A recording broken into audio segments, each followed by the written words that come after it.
ये भगवा आतंकवाद का भी एक टर्म कॉइन्स किया जाता है। एक बहुत बड़ी साजिश थी ये, देश के हिंदू समाज को बदनाम करने की। अभी हाल में मालेगांव वर्डिक्ट आया, इस वर्डिक्ट को आप कैसे रीड करते हैं? जो लोग ये साजिश रच रहे थे उन्हें ये ध्यान नहीं था कि इससे देश की बदनामी पूरी दुनिया में होगी। उन्हें देश का ख्याल ही नहीं था। इसमें टॉर्चर तो कर्नल पुरोहित का भी बहुत हुआ है। वो उनकी पत्नी ने बताया था कि वो नाखून तक उखाड़ दिए थे। साध्वी जी का, प्रज्ञा जी का जो टॉर्चर है वो डिफरेंट प्रकार का था। उनको शरीर को अंग, उनके बिल्कुल इतना कष्ट दे दिया गया कि वो महिला चलने फिरने लायक नहीं बची। आपने हमें समय दिया एएनआई को बात करने का, तो मैं अपनी शुरुआत करता हूँ। अभी हाल में मालेगांव वर्डिक्ट पर जो वर्डिक्ट आया, उसके बाद हमने आपकी प्रतिक्रिया देखी, काफी आप इमोशनल थी। तो इस वर्डिक्ट को आप कैसे रीड करती हैं? मैं ये मानती हूँ कि एक बहुत बड़ी साजिश थी ये, देश के हिंदू समाज को बदनाम करने की और इस बहाने से तुष्टीकरण की राजनीति करने की। और जो लोग ये साजिश रच रहे थे उन्हें ये ध्यान नहीं था कि इससे देश की बदनामी पूरी दुनिया में होगी। उन्हें देश का ख्याल ही नहीं था। उनकी नज़र कुर्सी पे थी और ऐसी स्थितियों में उनको कुछ शिकार मिल गए जो आसान थे। और इसमें कर्नल प्रसाद, पुरोहित और साध्वी प्रज्ञा और भी ऐसे अन्य नाम हैं। इन लोगों को उन्होंने अपना शिकार बनाया। एक स्टोरी गढ़ी, स्टोरी को सत्यापित करने के लिए उनको शिकार बनाया गया। इसमें टॉर्चर तो कर्नल पुरोहित का भी बहुत हुआ है। आपकी बात होती थी इन दोनों से? नहीं, पुरोहित साहब से नहीं हुई कभी मेरी। बट मैंने टीवी पे उनका देखा था कि उन्होंने बताया, उनकी पत्नी ने बताया था कि वो नाखून तक उखाड़ दिए थे उनके। और साध्वी जी का, प्रज्ञा जी का जो टॉर्चर है वो डिफरेंट प्रकार का था, जिसमें कि उनको शरीर को अंग, उनके बिल्कुल इतना कष्ट दे दिया गया कि वो महिला चलने फिरने लायक नहीं बची। जैसे कुर्सी खिसका देना तो गिर गए नीचे, पानी मांग रही हैं पीने के लिए तो किसी महिला को बुला के क्या पिलाना वो मैं नहीं बोलूँगी, क्या पिलवा देना। और थप्पड़ मारना, गिनती के 100 थप्पड़। आपको उन्होंने खुद बताई बात? हाँ, नहीं मुझे उनने नहीं बताई। मुझे तो मेरा एक सिक्योरिटी का इंस्पेक्टर, मैं उसका नाम नहीं ले सकती, विदेश में ट्रेनिंग के लिए गया। विदेश में ट्रेनिंग होती है ना पुलिस वालों की, तो वो गया। तो वहाँ महाराष्ट्र एटीएस का एक इंस्पेक्टर था। तो जिस दिन वो आपस में बातचीत कर रहे थे तो वो कहने लगा कि ये जो साध्वी हैं प्रज्ञा, इनके साथ बहुत अत्याचार हुआ है और मैं भी उस ग्रुप में शामिल था। मुझे बहुत दुख होता था और बोले कई बार मुझे भी थप्पड़ मारने पड़ते थे, अपने सुपीरियर्स का ऑर्डर मानना पड़ता था। लेकिन वो गजब की महिला है, वो 100 थप्पड़ झेल के भी, इसलिए उसके गाल हमेशा के लिए काले हो गए हैं, वो कभी ठीक नहीं होंगे। तो बोल रहे थे कि हम लोग थक जाते थे तो हम ब्रेक लेते थे 50 थप्पड़ के बाद। और वो महिला सिर्फ ओम का उच्चारण करती थी उस समय पे, और बहुत सारी बातें उसने अब तो खुद भी बताई हैं। तो मैंने जब ये सारा सुना, और कुर्सी खींच देते हैं, कहेंगे बैठ जाओ, तो उसकी रीढ़ की हड्डी भी लगभग तोड़ दी है। तो मैंने जब ये सब सुना तो फिर मैंने तय किया कि मुझे मिलना चाहिए। तो आपने तो जब मैं नासिक की जेल में उनको जाके मिली। तो आपने फिर जब उसके बाद तो मैं मिलती ही रही उनसे, आज तक मिलती हूँ। आपसे कैसा उनके संबंध है? अच्छे? अब मैंने देखा वो आप अकेली थी और ज्यादातर लोग उनके यहाँ गए भी नहीं जिस दिन ये वर्डिक्ट आया। विद्यार्थी परिषद में थी वो पहले। हमारा जो स्टूडेंट विंग है विद्यार्थी परिषद, उसमें थी वो पहले। तब से आपका साथ है? नहीं, मैं तो कभी विद्यार्थी परिषद में नहीं नहीं, थी, अच्छा, लेकिन सॉरी। हाँ विद्यार्थी परिषद मेरा सपोर्टर था। तो वो जब मैंने भोपाल का चुनाव लड़ा तो वो विद्यार्थी परिषद में थी और भोपाल में थी। तो उसने 99 में विद्यार्थी परिषद के लोग भी सपोर्ट करते हैं ना जिस नेता का, तो उसके साथ रहते हैं। तो मेरे चुनाव में एक्टिव थी, तो मेरा उनसे परिचय हुआ तो मुझे बड़ी भली सी मुस्कुराती सी लड़की लगी वो। तो जब मेरे को किसी ने पूछा अचानक कि आपको पता है अभी अभी ऐसा हुआ है, तो मैंने कहा अरे वो तो बहुत अच्छी है, वो ऐसा कर नहीं सकती मेरे अंदाज से। और अंत में वही प्रमाणित हुआ जो मुझे विश्वास था कि प्रज्ञा ऐसी नहीं हो सकती। ये भगवा आतंकवाद का भी एक टर्म कॉइन्स किया जाता है। अब खत्म हो गया ये, क्योंकि खुल गया मामला। जो इसमें जो आपको मैंने कहीं पढ़ रहा था कि आपने बोला कि इसकी भी जांच होनी चाहिए कि ये किन लोगों की साजिश थी। ये तो मैं जैसे आज तक मैं दो चीज़ों की बात मानती हूँ कि इनकी जांच होनी चाहिए। एक तो व्यापम में मेरा नाम आना, बहुत गहरी जांच का विषय है, क्योंकि जिस व्यक्ति का उस मामले से, मैं मजाक में आके उस से कह भी रही हूँ जैसे कोई कहे कि अभी मैं सवेरे ट्रंप के साथ ब्रेकफास्ट करके आई हूँ। You understand what I am saying? जो हो नहीं सकता है। तो ऐसी बात कैसे हो सकती है? ये ऐसे इसी तरह से मुझे ये जांच का विषय लगता है। तो मालेगांव ब्लास्ट तो हुआ है ना, हकीकत है। उसमें लोग मरे हैं, ये भी हकीकत है। उसमें इनके नाम क्यों जोड़ दिए गए और असली अपराधी छूट निकले? और वो पीड़ित परिवार आज तक पीड़ित हैं, और ये बिल्कुल निरपराध लोग थे जिनके नाम उसमें जोड़ दिए गए। इसलिए ये पूरा का पूरा जांच का विषय है। और इसमें जो अपराधी हैं वो पकड़े जाने चाहिए फिर अंत में। उमा जी, आजकल एक नया मुद्दा चल रहा है, रिटायरमेंट होनी चाहिए एक पर्टिकुलर एज के बाद। मैं जब रिसर्च कर रहा था इस इंटरव्यू के लिए तो मैंने आपका एक बयान पढ़ा, आपने कहा कभी इस प्रोफेशन में कभी रिटायरमेंट नहीं होती। तो क्या आप अगला चुनाव? नहीं, मैंने ऐसा नहीं बोला, आप मेरे शब्दों को याद रखिएगा। मैंने कहा था कोई संस्था, कोई पार्टी, कोई इंस्टीट्यूशन रिटायरमेंट की एज तय कर सकता, कंट्रीब्यूशन की एज तय नहीं कर सकता। कंट्रीब्यूशन की कोई एज नहीं होती। पद के लिए कोई संस्था तय कर सकती है ना, मतलब पॉलिटिकल संस्था हो, सोशल संस्था हो, या कोई इंडस्ट्रियल इवेंट मतलब इंस्टीट्यूशन हो, वो एक एज तय कर सकते हैं, लेकिन वो कंट्रीब्यूशन की एज तय नहीं कर सकते। कंट्रीब्यूटरी क्षमता है, नदी ना खाए कब, नदी ना पिए कभी अपना जल, और पेड़ ना खाए कभी अपना फल। तो पेड़ तो फल देते ही रहेगा, नदी जल प्रवाह करती ही रहेगी, वो कभी सूखेगी ही नहीं। तो इसलिए कि जो कंट्रीब्यूटरी कैपेसिटी होती है व्यक्ति की, वो कभी खत्म नहीं होगी। डॉक्टर हैं, वकील हैं, तो टीचर्स हैं। You will be eternally politician. नहीं, politics is a platform and contribution is my capacity. बड़े डिप्लोमेटिक है आंसर। यार तो डिप्लोमेटिक तो होना पड़ेगा ना, आप लोग डिप्लोमेट कम होते हैं क्या पूछने में? नहीं, मैं तो तो सीधा पूछ रहा हूँ। हम नेगेटिव अपनाए रहे हो, आपकी बातों में फंस जाएं। हम सीधा पूछ रहे हैं तो हम सीधा ही जवाब दे रहे हैं कि कंट्रीब्यूशन की जो कैपेसिटी है वो तो मेरी आखिरी घड़ी तक रहनी है। भगवान ने मुझे वो कैपेसिटी दी, और वो क्यों दी इस पर मुझे ज़रूर आश्चर्य होता है। आप वो मुझसे पूछेंगे तो मैं अपने आप को दुनिया का एक बहुत बड़ा आश्चर्य मानती हूँ कि मेरे जैसा व्यक्ति जो जरा भी किसी चीज़ को मैनेज करना नहीं जानता, कॉन्स्पिरेटर नहीं है, और उसको चीज़ों को मैनेज करना नहीं आता, वो रोड मैप बनाना नहीं जानता है। वो 6 चुनाव जीता हुआ है, लोकसभा के 2 चुनाव, विधानसभा के, वो मुख्यमंत्री बन गया, वो केंद्र मंत्री बन गया, कई पार्टी का महासचिव बन गया, पार्टी का उपाध्यक्ष बन गया, यूथ विंग का प्रेसिडेंट बन गया, पूरी दुनिया में हुआ आया, पहले ही राजनीति में जाने। ये सब क्या है? तो मुझे लगता है मैं एक चलता फिरता भगवान की कृपा। और मैं भाषण भी अच्छा नहीं देती। ऐसा नहीं है। I'm telling you. No no no, that is wrong. Political आपका भाषण oratory- तो फायर ब्रांड भाषण, हम लोग तो जब बड़े हो रहे थे तो देखते थे कि जो आपके भाषण है लोग कहते थे कि बड़ा मेरे को फायर नहीं ब्रांड लगता भाषण है। हालांकि विवादास्पद भी होते थे, लेकिन फायर ब्रांड भाषण होते थे। लेकिन मैं नहीं मानती हूँ, मैं मानती हूँ मुझे बिल्कुल बुद्धि नहीं है, समझ नहीं है, अबोध सी हूँ पॉलिटिक्स में बिल्कुल, लेकिन I am very successful in politics. तो अभी आगे का रास्ता क्या है? अभी आप रास्ते पे जिस पे चल रही हूँ वही है, मैं गंगा जी के कार्य में लगी हुई हूँ। गंगा जी के कार्य में जब तक मुझे मंत्री रहना था। मैंने तो 2016 में ही कह दिया था कि अब मैं छोड़ना चाहती हूँ।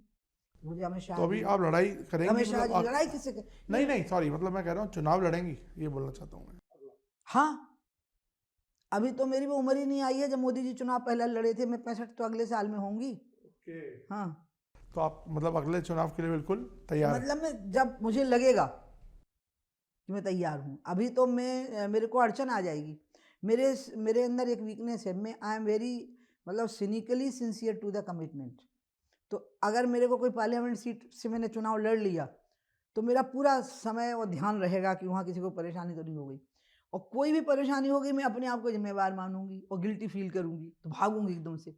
तो एक पार्लियामेंट सीट की जिम्मेवारी, अब ऊपर से मंत्री बन गए तो वो जिम्मेवारी भी, तो ये दोनों मिला के फिर ऐसी हो जाती हैं कि आप जिस काम को कर रहे हैं और वो काम इसमें रह के हो नहीं पाएगा। तो मैं उसको लक्ष्यनिष्ठ व्यक्ति हूँ ना, तो लक्ष्य के लिए ही काम करूंगी। उसमें चुनाव लड़ना सार्थक होगा तो लड़ूंगी, नहीं होगा तो नहीं लड़ूंगी।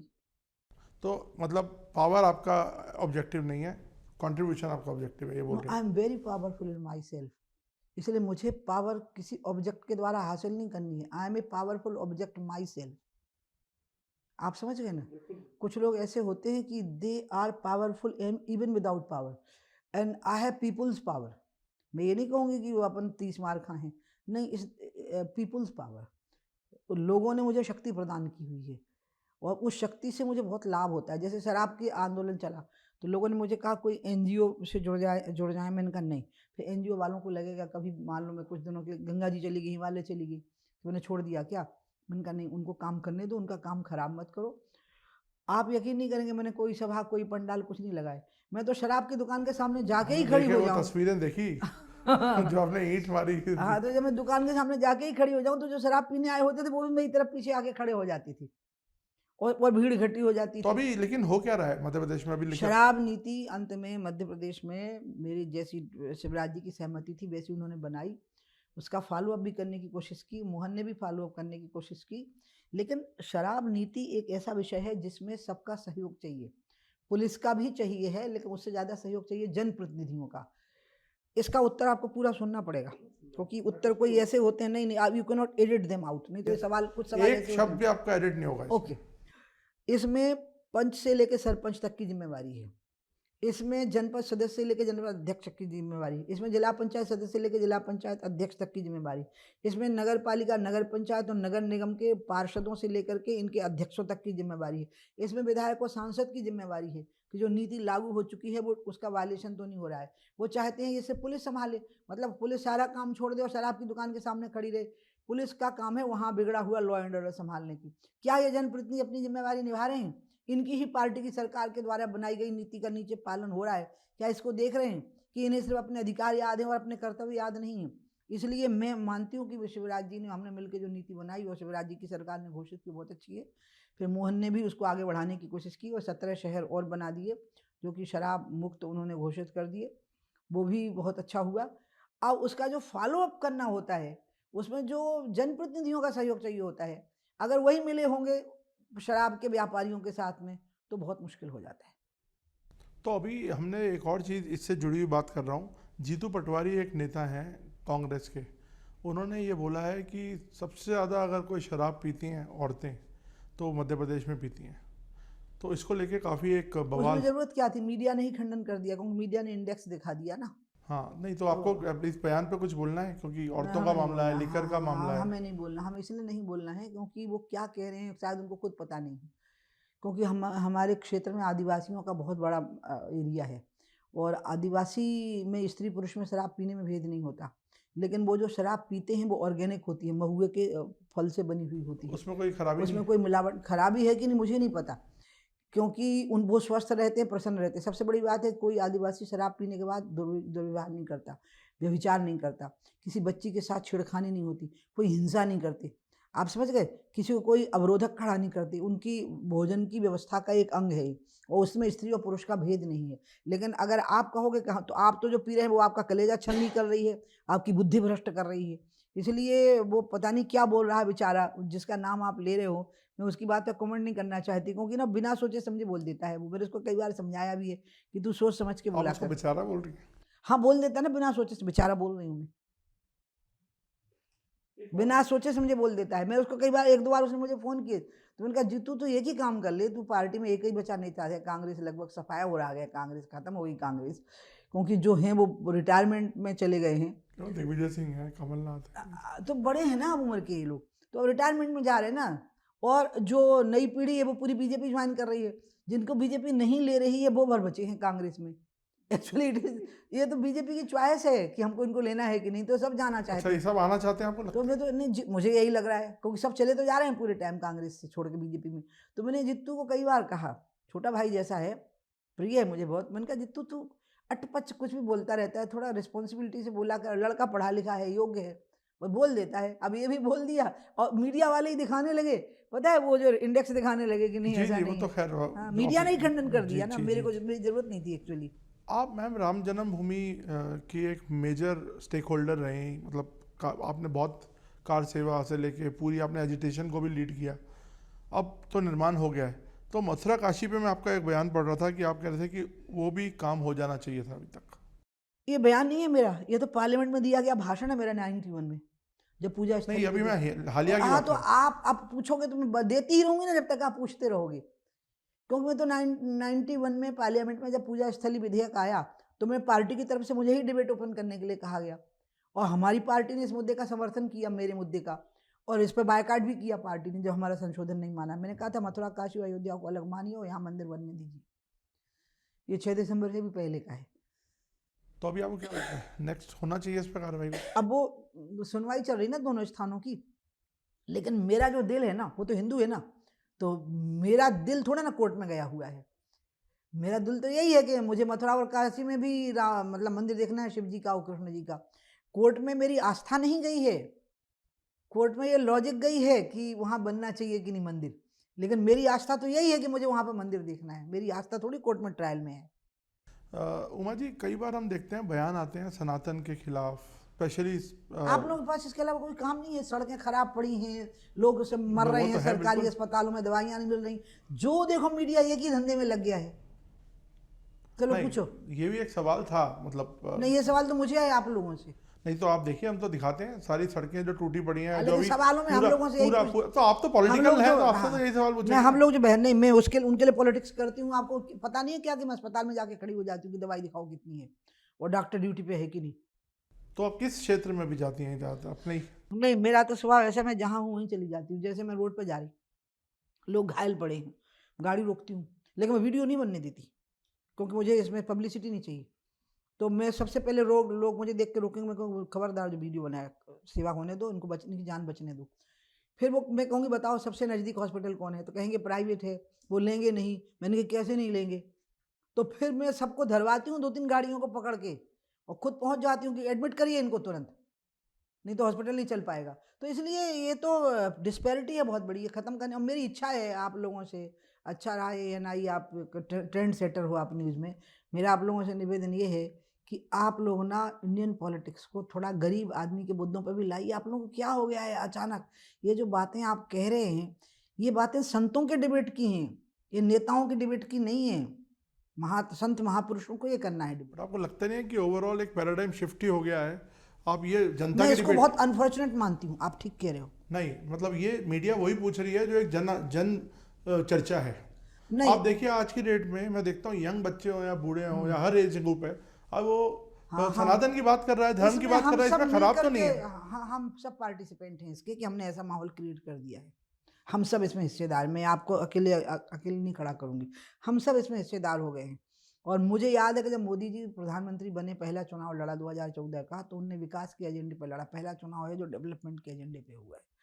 और मुझे दुख है कि ये देश मोदी के साथ हम कदम नहीं हो पाया, हम चल नहीं पाए उनके साथ में। हमने ऐसे चीज़ों को इशू बना दिया जो व्यक्ति की आवश्यकताओं से जुड़ा हुआ नहीं है। धर्म तो बहुत आस्था का विषय है, आस्था का विषय है तो संतों के बीच में डिबेट होने दीजिए। आपकी आस्था है हिंदुत्व पे, तो जाइए ना अयोध्या, जाइए मथुरा, जाइए। मेरे को बड़ी हैरानी हो रही है कि आप इस लाइन की बात कर रही हैं, क्योंकि आप सबसे बड़ी फ्रंट रनर हैं धर्म की बात करने में। नहीं, राइट फ्रॉम योर बिगिनिंग बना देते हो front. No, you are right, no you are wrong. I am right. No, yes you are right and you are wrong. You are right in this कि आपने मुझे फ्रंट रनर बनाया है, and you are wrong in this कि आपको ये नहीं पता है कि मेरी बैकग्राउंड क्या है, मैं राजनीति में आई कैसे हूँ। मैं राजनीति में आई हूँ फ्यूडलिज्म के खिलाफ, मैं राजनीति में आई थी अनजस्ट के खिलाफ, जो मैंने पहले पूरी दुनिया में देखी। जब मैं प्रवचन करने गई अमेरिका में, गेटोज देखे, आज़ाद हो रहे अफ्रीकी देशों पर होने वाले गोरों के अत्याचार और उत्पीड़न देखे। उसके बाद जब मैं अपने जन्मभूमि पर वापस लौटी, तो वहाँ मैंने यही सेम चीज़ दिखी, तो मुझे लगा ये अनजस्ट तो यूनिवर्सल है, और मैंने लड़ना शुरू किया, और उसी को ग्राउंड बना के मैं चुनाव लड़ी, और मैं बहुत प्रचंड मतों से जीती, और वही चीज़ मैंने पार्लियामेंट में रेस करनी शुरू की। फिर मुझे अचानक अयोध्या आंदोलन में भागीदारी करने के लिए आमंत्रित किया विश्व हिंदू परिषद ने, लेकिन मैंने अपना काम अभी नहीं छोड़ा। तो आपको लगता नहीं कि आपकी एक इमेज बन गई है वैसी ही? अब बना दीजिए आपको जो। नहीं, हमने नहीं बनाई है। हाँ, मतलब ये तो जिसको भी बनाना है। मैं आपका मतलब इंडिविजुअली मीडिया, नहीं, मैं मीडिया की बात नहीं कर रहा, मैं कह रहा हूँ आपका भी मतलब इन धार्मिक इश्यूज पे ऐसा नहीं है कि आपने बड़े बात नहीं करी है। उसका कारण ये है कि वो मूवमेंट ऐसा था जिसने इंडियन राजनीति को बदल दिया, अयोध्या का। इसके पहले सेकुलरिज्म वर्सेस कम्युनलिज्म यही बहस होती थी, और सारे चुनाव इसी पे होते थे। और सेकुलरिज्म क्या था, उसको पहली बार अडवाणी ने चैलेंज किया। उन्होंने कहा ये सूडो सेकुलरिज्म है, क्योंकि जब मुसलमान और ईसाई कहते हैं कि हमें ईसाई और मुसलमान होने पर गर्व है, तो आप उनको सैल्यूट करते हो। जब मैं कहता हूँ कि मुझे हिंदू होने पर गर्व है, तो आप मुझे नीची नज़र से देखते हो।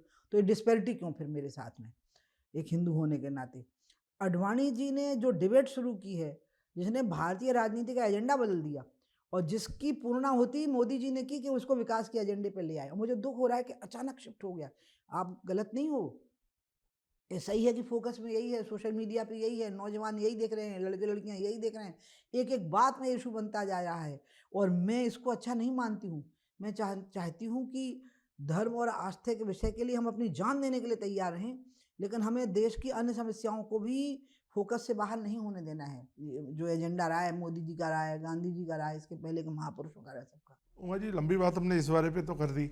अब मैं आता हूँ भारत की जो अब एक ऑपरेशन सिंदूर हुआ, उसको आप किस तरह देखते हैं? क्योंकि आप इन मुद्दों पर भी बात करती रही हैं पाकिस्तान पर, उसको आप किस तरह देखते हैं? क्या भारत ने अपना ऑब्जेक्टिव अचीव कर लिया ऑपरेशन सिंदूर से, कई लोग सवाल उठा रहे हैं ऑपोजिशन के लोग। भारत का ऑब्जेक्टिव तो जो सवाल उठा रहे हैं उनका तो मुझे जवाब ही नहीं देना है, क्योंकि वो भारतीय सेनाओं के शौर्य पर जब सवाल उठाते हैं तो भारत को बदनाम करते हैं और वो शहादतों को, बलिदानों को कलंकित करते हैं। इसका मतलब है कि उन्हें राष्ट्रीय गौरव और सेना का सम्मान करना आता नहीं। ये लोग तो राजनीति के योग्य भी नहीं। लेकिन ऑब्जेक्टिव तो हमारा जो अंतिम लक्ष्य है वो तो पीएको को वापस लेना है। तो जब तक वो वापस नहीं आएगा तब तक ये सबके मन में है।